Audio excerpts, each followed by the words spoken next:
As a young boy, I always tried to do what I thought was right. I still do. That doesn't mean I'm always good at it. So there I was, standing between the two sets of doors at the old Crossroads Christian Fellowship Church in Troy. I wasn't alone. I had a friend with me, Sierra.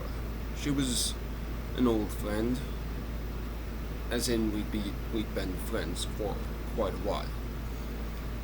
I don't really remember much of what she looked like, other than she was pretty and she was blonde. Now, I'd been developing a crush on Sierra for quite a while. I was, I think, 13 at the time. So, it came as a surprise to me when she asked me to kiss her on the cheek there, between those two sets of doors.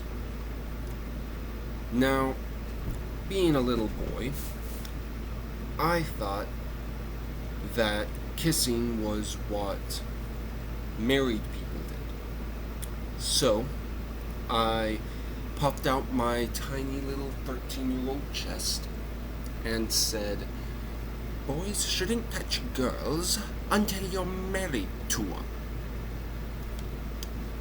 Now, I don't really remember what her reaction was, but I can imagine it was rather confused.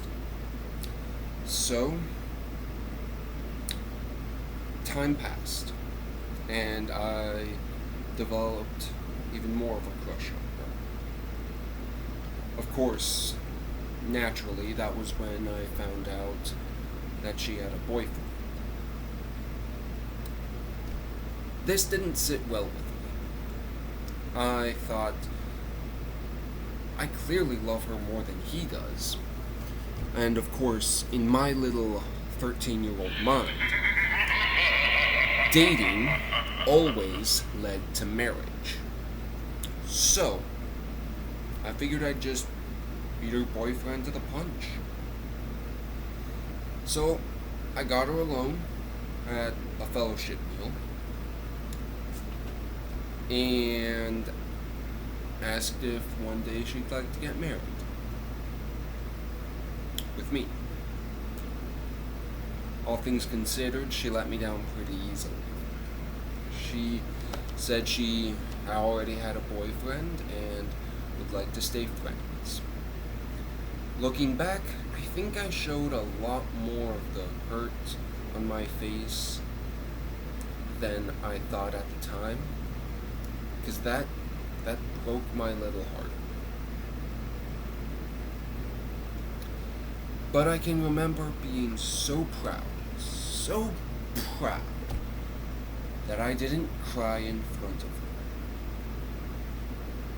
One way or another, I ended up out behind the church's dumpster, bawling my eyes out. Now,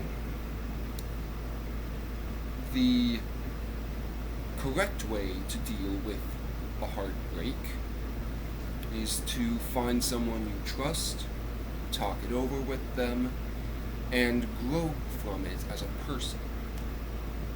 I didn't do that.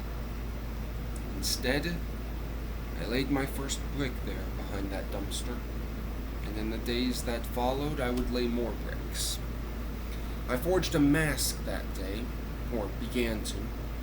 I perfected it over the next months and years. The mask of someone who didn't care what others thought, who was secure in his own standing, in his own self. I've worn that mask for 10 years now, and I don't think I could take it off even if I tried, even if I wanted to. So that's this story.